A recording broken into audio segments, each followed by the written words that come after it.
Captain John Carter looked out through the viewport at the massive construction project before him. What was once the dwarf planet Ceres now barely resembled its original form. Enormous sections had been hollowed out, replaced with machinery, weapon systems, and living quarters for thousands of people. After 25 years of secret work, the planet ship Olympus was nearly complete. "Still hard to believe we've kept this hidden for so long," said Dr. Elizabeth Walsh as she joined him at the viewport. Her dark hair was pulled back in a practical ponytail, and faint circles under her eyes revealed the long hours she had been working. John nodded. "The hegemony thinks we're just simple apes, barely worth monitoring except to collect their tributes." The Galactic hegemony had arrived in Earth's solar system 80 years ago. 3 alien species working together, they quickly demonstrated their technological superiority and forced humanity into becoming a client race. Earth was allowed to maintain some autonomy, but strict limits were placed on human technology, especially when it came to spaceship size and weapons. Every year, the hegemony collected massive amounts of resources and demanded human workers for their projects across the galaxy. "Admiral Blackwood wants progress reports by the end of the day," Elizabeth said. "The dark energy reactor is still having fluctuation issues." John turned from the viewport. "Can you fix it?" "Of course I can," she replied with a tired smile. "But it will take time we might not have." They walked through the curved corridors of the command section. What appeared to be rock walls were actually advanced composite materials with veins of technology running through them. Crew members nodded, respectfully as they passed. Everyone here knew what was at stake. In the main control room, Admiral Paul Blackwood stood studying holographic displays of the 3 nearly completed planet ships. At 68, his face was lined with the weight of the massive secret he had carried for decades. He was one of the few who had been part of Operation Titan from its beginning. "Captain Carter, Dr. Walsh." "Good timing," he said. "We just received a communication from Maria. Hegemony inspectors are scheduling a resource audit next month. Maria Delgado was their head of intelligence, running a network of spies throughout the solar system to keep the hegemony blind to their activities." "Will that be a problem?" John asked. "It always is," Blackwood replied. "But Maria has never failed us yet." Elizabeth moved to one of the control stations and brought up the reactor diagnostics. "The dark energy containment is improving, but we're still seeing energy signatures that could be detected if the hegemony brings their advanced sensors close enough to the asteroid belt.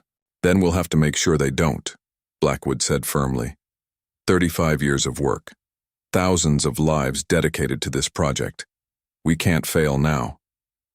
The 3 of them fell silent, each remembering what had brought them here.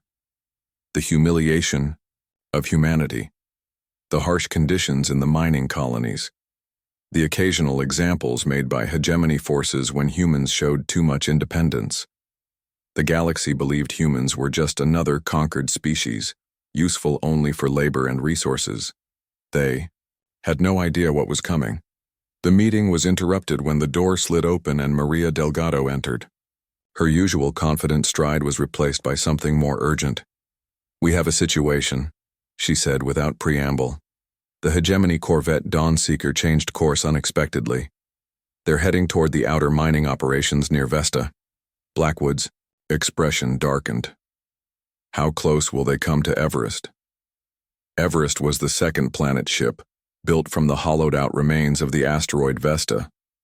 Like Olympus, it was nearly complete but not yet ready for deployment. "Too close," Maria replied.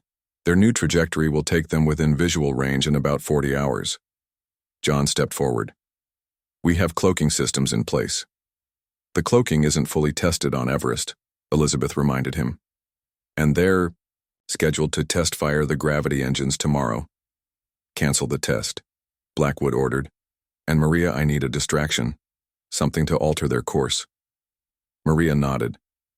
"I have assets on Ganymede that could create an incident, maybe something that would require immediate hegemony attention." "Do it," Blackwood said. "Nothing that will cause civilian casualties, but significant enough to redirect that corvette." "Understood." After Maria left, Blackwood turned to John. "Captain, I need you on Olympus full-time now. Your training missions on the outer system defense platforms are over. It's time to start crew integration and final systems testing. John straightened. Yes, sir. When do we expect Olympus to be combat ready? 6 months if everything goes according to plan. But we both know how plans work in reality. Blackwood's lips formed a thin line. The other planet ships will follow. Everest in 8 months, Kilimanjaro in 10. Elizabeth looked concerned. That's assuming we solve the dark energy fluctuations and the gravitational drive issues. You'll solve them, Doctor, Blackwood said with complete confidence. You're the most brilliant mind humanity has produced in generations. Elizabeth didn't share his certainty, but she nodded anyway. I should get back to the reactor. When she left, Blackwood gestured for John to stay. There's something else you should know. We received a transmission from the Arcturus system yesterday. John's eyes widened. From the colony ship? Yes, they've succeeded beyond our expectations. The 4th planet ship, Atlas, is ahead of schedule. This was news that few people in the solar system knew. 50 years ago, when Operation Titan was just beginning, humanity had sent what appeared to be colony ships to nearby star systems. Their true purpose was to establish remote construction facilities, building additional planet ships far from hegemony oversight. So we'll have 4, John said. 7, Blackwood corrected. We've confirmed successful construction at Procyon, Tau Ceti, and Epsilon Eridani as well. John took a moment to absorb this. 7 planet-sized warships, each with firepower that could challenge the entire hegemony fleet. When the time comes, Blackwood said quietly, we won't just be fighting for our freedom in this solar system. We'll be taking the fight to every corner of hegemony space simultaneously. John thought about the enormity of what they were planning. The hegemony has ruled for thousands of years, dozens of species under their control, and we're going to bring it all down. Blackwood's eyes held a fire that belied his age. They should have left us alone. As John left the control room to begin his new assignment on Olympus, he felt the weight of humanity's future on his shoulders. In the coming months, everything would change. Species that had looked down on humans as primitive would learn just how dangerous humanity could be when cornered. The age of human subjugation was ending. An era of reckoning was about to begin. 10 years had passed since Captain John Carter took command of Olympus. The massive planet ship, built from the hollowed-out dwarf planet Ceres, now moved silently through the outer reaches of the solar system. 2 other similar vessels followed. In formation, Everest, constructed from the asteroid Vesta, and Kilimanjaro, made from a captured outer system planetoid. Each of these colossal warships housed over 20,000 crew members. They contained self-sustaining ecosystems, manufacturing facilities, and weapons that could tear apart conventional fleet ships like paper. At their heart were Dr. Elizabeth Walsh's dark energy reactors, providing nearly limitless power. Energy signature is still fluctuating, Elizabeth said as she studied the readouts in Olympus's main reactor chamber. Her hair had streaks of gray now, a testament to the stress of the past decade. Can we maintain stealth? John asked. He had grown into his role as captain, his voice carrying the quiet authority that inspired confidence in his crew. For now, but if we push the engines beyond 60%, the hegemony will detect us. She sighed and rubbed her tired eyes. I need more time. Time is the one thing we don't have, said a voice from the doorway. Admiral Blackwood entered, looking much older than 10 years ago. His once black hair was now completely white, and he walked with a slight limp from an injury sustained during a hegemony inspection that had almost discovered one of their supply depots. The hegemony is increasing pressure on Earth, Blackwood continued. Resource demands have doubled in the past month. They're stripping the planet faster than it can recover. On the main command deck of Kilimanjaro, Chief Engineer Steve Reynolds was facing his own problems. The outer shell integrity is failing in sectors 7 through 13, he reported to Commander Ryan Peterson. If we engage in combat maneuvers, we risk exposing the inner systems. Peterson frowned. How long to repair? 2 weeks minimum, and that's if we divert all maintenance crews. Do it. We can't afford structural failure if we're detected. Meanwhile, aboard Everest, Captain Lisa Winters was dealing with a different crisis. Laura Chen, the Agricultural Systems Director, had requested an urgent meeting.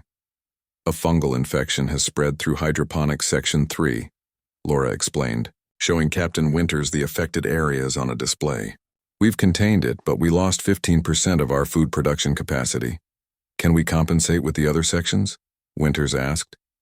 Yes, but our reserves will be depleted faster than planned. If we're forced into an extended deployment, without resupply, we could face food shortages within 8 months. Winters nodded grimly. Prioritize resistant crop variants and increase production in the unaffected sections. We'll adapt if necessary. Back on Earth, Maria Delgado sat in a nondescript office building in what was once called New York. Her network of spies and informants provided the intelligence that kept Operation Titan hidden from hegemony oversight. Her latest report from a contact within the alien administration was troubling. A hegemony inspector named Krasovic had been assigned to investigate anomalies in Earth's resource allocations. Unlike previous inspectors, Krasovic was thorough and suspicious by nature. He had already identified several discrepancies that his predecessors had missed. Maria composed an encrypted message to Admiral Blackwood. Special Inspector arriving. Next week. Unusually competent. Recommend accelerating timetable. The response came hours later. Understood. Creating diversions. Prepare final evacuation protocols. The diversionary tactics began the next day. A hegemony supply depot on Mars suffered a catastrophic life support failure, requiring immediate attention. 3 days later, communication relays near Jupiter experienced unexplained interference. Then a minor uprising broke out in the mining colonies of Saturn's rings. Each incident was carefully orchestrated to draw hegemony attention away from the areas where the planet ships were hidden. But Inspector Krasovic was not so easily distracted. He noted patterns in the incidents and began to suspect a coordinated effort.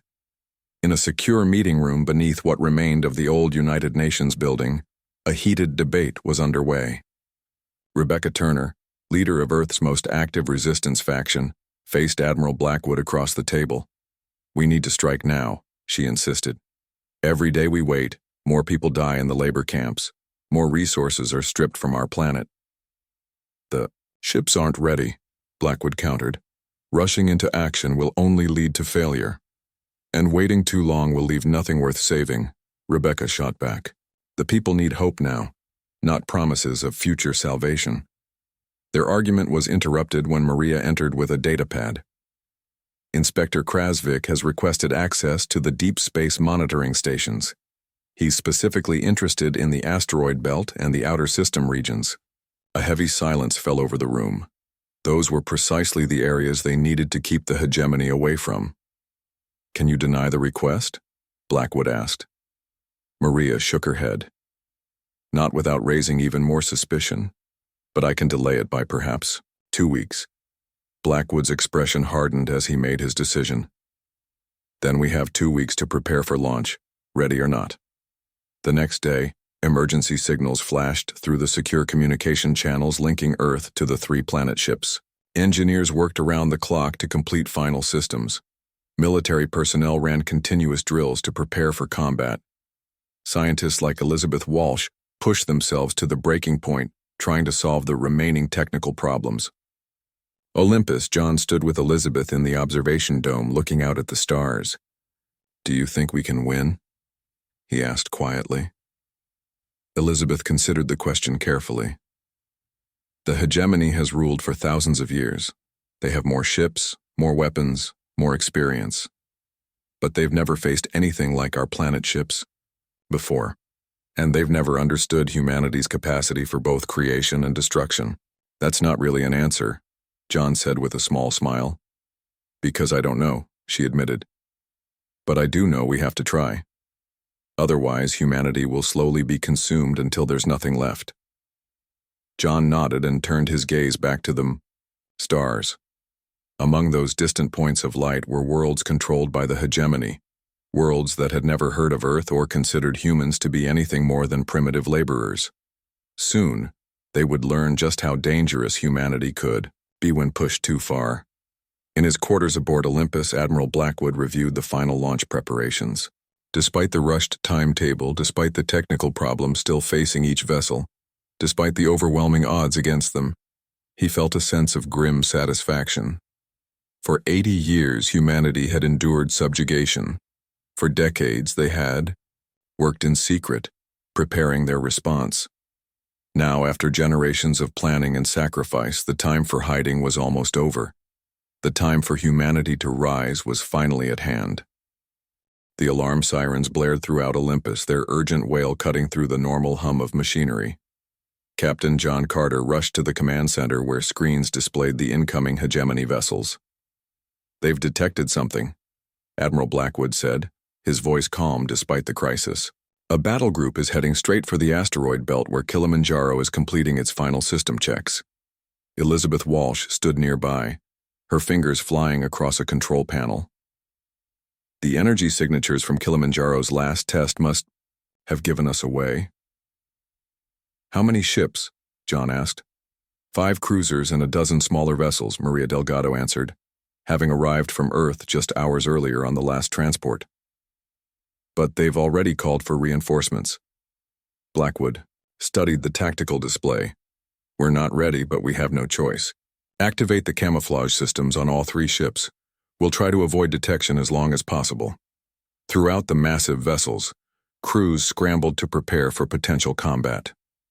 On Kilimanjaro, Steve Reynolds and his engineering teams worked frantically to repair the outer shell weaknesses. On Everest, Captain Lisa Winters ordered all non-essential personnel to secure stations and began powering up weapon systems. But the camouflage system on Kilimanjaro malfunctioned, revealing a portion of its massive form to the approaching hegemony. "Ships. They've spotted us," Commander Ryan Peterson reported from Kilimanjaro's bridge. "The lead cruiser is charging weapons." "Hold position," Blackwood ordered over the secure channel. "Don't return fire unless directly hit." The hegemony cruiser fired first, energy beams lancing out toward the partially visible planet ship. The shots struck Kilimanjaro's outer hull, creating explosions visible from millions of kilometers away. Automated defense systems activated immediately, despite the order to hold fire. Massive gravity weapons mounted on Kilimanjaro's surface locked onto the attacking cruisers. When they fired, they didn't launch conventional projectiles or energy beams. Instead, they created localized distortions in space-time itself. 2 hegemony cruisers were caught in these distortions. Metal creaked and bent as gravitational forces thousands of times normal strength crushed the vessels like tin cans. In seconds, they were reduced to clouds of debris. The remaining hegemony ships retreated immediately, broadcasting emergency signals across all frequencies. "So much for the element of surprise," John said grimly. Blackwood nodded. "It was always going to come to this. We just hoped to choose the moment." He turned to face the gathered officers on Olympus's command deck. "It's time you all knew the full plan." He activated a holographic display showing not just the solar system, but dozens of star systems throughout the sector of the galaxy controlled by the hegemony. "Operation Titan was never just about defending Earth," Blackwood explained. "The 3 planet ships here are only the beginning. For 50 years we've been building more vessels and other star systems." Gasps and murmurs spread through the command center as Blackwood continued. 7 more planet ships are ready, each positioned near a key hegemony world. When we give the signal, we will strike simultaneously across hegemony space. "A coordinated attack," John said, understanding dawning on his face. "They won't be able to respond effectively if we hit them everywhere at once." "Exactly," Blackwood confirmed. "The hegemony has ruled through fear and overwhelming force for millennia, but they've never faced an enemy who could match their power at multiple points simultaneously." The meeting was interrupted when sensors detected new ships entering the system. "The hegemony main battle fleet has arrived," Maria announced, "including the dreadnought Eternal Dominion." The Eternal Dominion was legendary, a massive vessel that had never been defeated in battle. It was said to be invincible, armed, with weapons that could crack planets. "This is our moment," Blackwood said. "Captain Carter, take Olympus to engage the fleet. Captain Winters, move Everest to protect Earth. Commander Peterson, Keep Kilimanjaro in reserve until we see their full deployment. As officers rushed to their positions, John pulled Elizabeth aside. The dark energy reactors? I've stabilized them enough for combat operations, she said. But I can't guarantee what will happen if we push them beyond 80% capacity. Let's hope we don't. Have to find out, John replied. Olympus moved out of hiding, its true size becoming visible for the first time. The hegemony fleet faltered momentarily, clearly shocked by the scale of what they were facing. A converted dwarf planet, bristling with weapons, was bearing down on them. The first shots were fired by the hegemony's forward cruisers. Energy beams splashed against Olympus's shields, creating ripples of light but causing no damage. They expected our shields to fail, John observed from the bridge. They have no idea what we're capable of. Return fire, he ordered. Target their lead vessels with gravity weapons.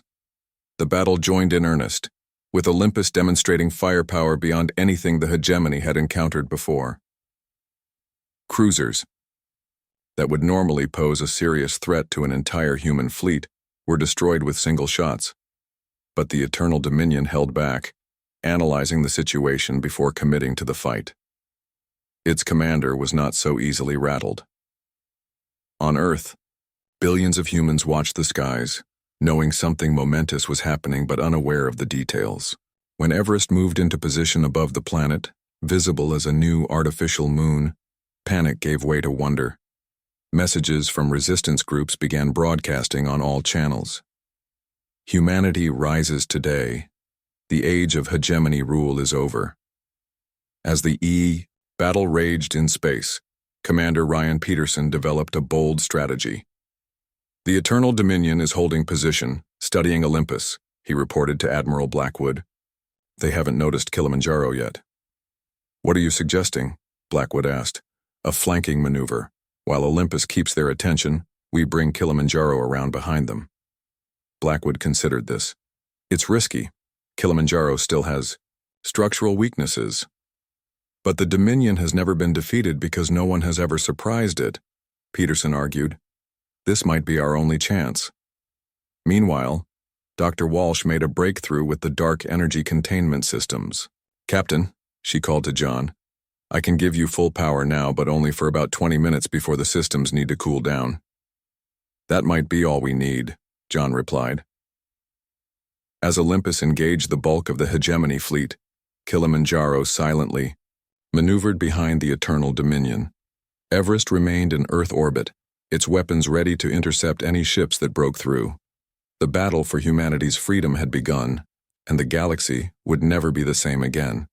Species that had looked down on humans as primitive laborers watched in shock as the supposedly simple apes revealed weapons and ships of planet-destroying power. The first phase of Operation Titan was underway, with simultaneous attacks being launched across hegemony space by the other 7 planet ships.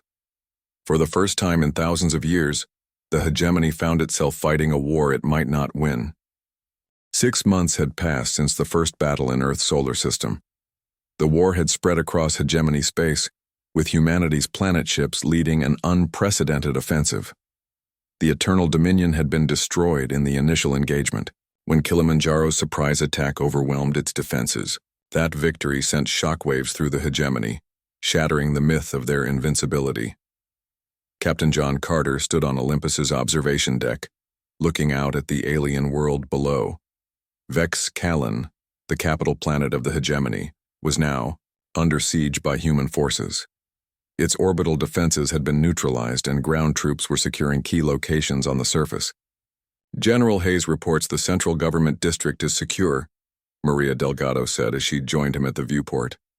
The hegemony leadership has retreated to their inner sanctum, but it's just a matter of time. General William Hayes led the ground forces of Operation Titan. A former miner who had suffered under hegemony rule, he now commanded the liberation of worlds across multiple star systems. And the other fronts? John asked. Captain Winters reports the Centauri colonies are fully liberated. Everest is now heading to the Procyon system to support Atlas. Commander Peterson has successfully defended 3 counterattacks against Earth, with Kilimanjaro. John nodded, but his expression remained troubled. And the civilian casualties? Maria hesitated before answering. Lower than expected, but still significant. The hegemony has been using their own subject populations as human shields in some systems. This was the dark side of their liberation campaign. Despite humanity's best efforts to target only military installations, the war had inevitably harmed innocent beings caught in the crossfire. Species that had been under hegemony control for centuries or even millennia were now facing the chaos of regime change. On the planet below, General Hayes faced this reality firsthand. His troops had secured the governmental palace on Vexcalan, but now faced the challenge of maintaining order among the population. "We're not conquerors," he reminded his officers during a briefing. "We're liberators. I want protection details for all civilian areas, and I want relief supplies distributed regardless of species." Not all his commanders agreed with this approach. Major Frank Lewis argued for a harsher stance. These aliens stood by while the hegemony enslaved humanity for 80 years. Why should we show them mercy? "Because we're better than the hegemony," Hayes replied firmly. "We didn't fight to become the new oppressors." This debate was playing out across human forces as their stunning victories continued. Some saw the war as an opportunity for revenge, while others hoped to build a new and more just galactic order. Nancy Rodriguez, Earth's new political representative, was working toward the latter goal. From her office on Olympus, she conducted negotiations with potential alien allies who had been inspired by humanity's unexpected rise. "The Zephyri delegation has arrived," her assistant informed her. "Their ambassador is ready to meet." The Zephyri were a technologically advanced species that had maintained neutrality during hegemony rule. Now, seeing humanity's success, they were interested in an alliance. "Our people have watched your campaign with great interest," the Zephyri ambassador said during their meeting. "The hegemony has been our rival for millennia, but we never had the strength to challenge them directly." "And now you see an opportunity," Nancy observed. "We see a changing galaxy," the ambassador corrected. "One where humanity has proven itself to be a formidable power. We would prefer to be your allies, rather than simply wait for your attention to turn toward us." Nancy understood the implied threat behind the diplomatic language. The Zephyri feared humanity might become the new hegemony, conquering all before them. Their offer of alliance was partly motivated by self-preservation. Meanwhile, aboard Olympus, Dr. Elizabeth Walsh had made a disturbing discovery. She requested an urgent meeting with John and Admiral Blackwood. "The dark energy drives are creating spatial distortions," she explained, showing them the data. "Small at first, but they're growing with continued use." "What kind of distortions?" Blackwood asked. "Weakening of the boundaries between normal space and subspace. If these continue unchecked, they could threaten inhabited systems." John looked alarmed. "Are you saying our own weapons could be more destructive than we intended?" "Potentially, yes," Elizabeth confirmed, "especially if we continue using them at maximum power." This news added another layer of complexity to humanity's difficult position. Their planet ships had given them the power to overthrow the hegemony, but that same power might pose a greater danger if misused. In the Weapons Control Center, Jack Harrison was developing new applications for the gravity manipulation technology. Originally designed as a weapon, he saw potential for peaceful uses as well. The same principles that allow us to crush enemy ships could be used to move asteroids, terraform planets, even protect worlds from natural disasters, he explained to his team. "We just need to recalibrate the output and focus."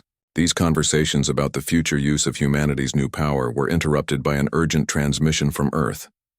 Commander Peterson's voice came through, tense and worried. "Olympus, this is Kilimanjaro.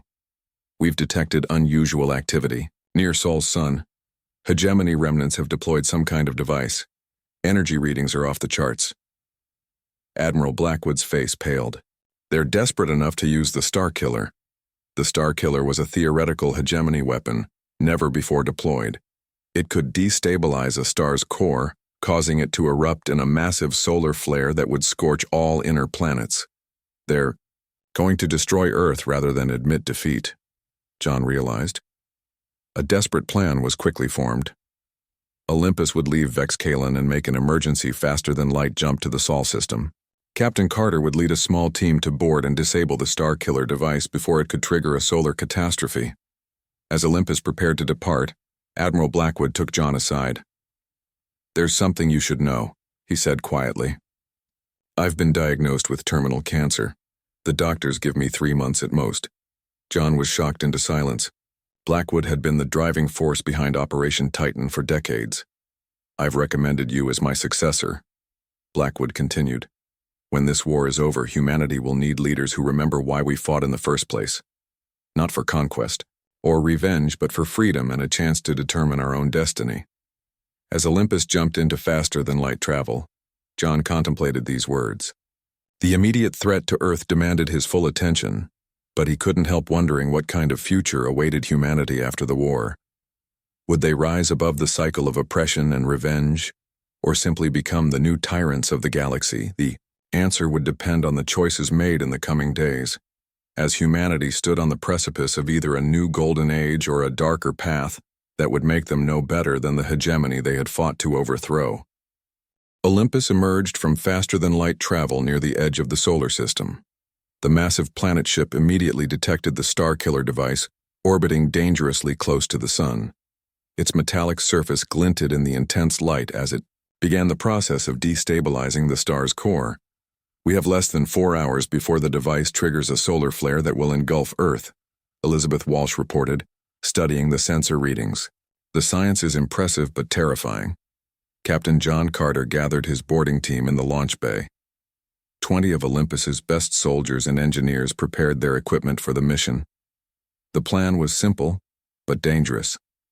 Approach the device in a stealth shuttle, board it, and disable the core before it could trigger the solar catastrophe. "This technology is beyond anything we've encountered before," John told his team. "We'll have one chance to get this right." The shuttle launched from Olympus, making a direct approach toward the sun. Heat shields strained against the increasing temperature as they neared their target. In orbit around Earth, Kilimanjaro stood ready to intercept any hegemony ships that might try to stop them. When they reached the Starkiller, John led the boarding party through an external airlock. Inside, they found an unmanned facility with systems running on automated protocols. "They never intended to recover this," said Alan Price, the team's lead engineer. "It's a suicide weapon." John nodded grimly. "Find the control center. We need to shut this down now." As they moved deeper into the facility, defense systems activated. Robotic guardians emerged from hidden compartments, forcing the team to fight their way forward room by room. 3 soldiers fell to energy weapons before they reached the central chamber. Inside, they found the dark energy core of the device, similar to the reactors powering the planet ships but configured to inject energy directly into the sun's fusion processes. "Can we shut it down?" John asked, looking at Price. The engineer studied the alien controls. "Not easily. The system is locked into its countdown sequence." "What about overloading it?" suggested Linda Clark, another engineer on the team. "If we could cause it to destroy itself before it affects the sun?" "That might work," Price agreed. "But someone would need to stay behind to manually trigger the overload. The controls are too damaged to set a timer." John made his decision immediately. "Get back to the shuttle. I'll handle this." "Captain, there has to be another way," Linda protested. "There isn't time to find one," John replied. "That's an order. Get everyone back to Olympus." Reluctantly, the team retreated while John began rerouting power conduits to create the overload. He worked quickly, knowing that minutes meant the difference between Earth's survival and destruction. As he completed the final connections, the facility began to shake. The overload was starting. John made his way toward the airlock, hoping to reach the shuttle before detonation, but a structural collapse blocked his path. He was trapped.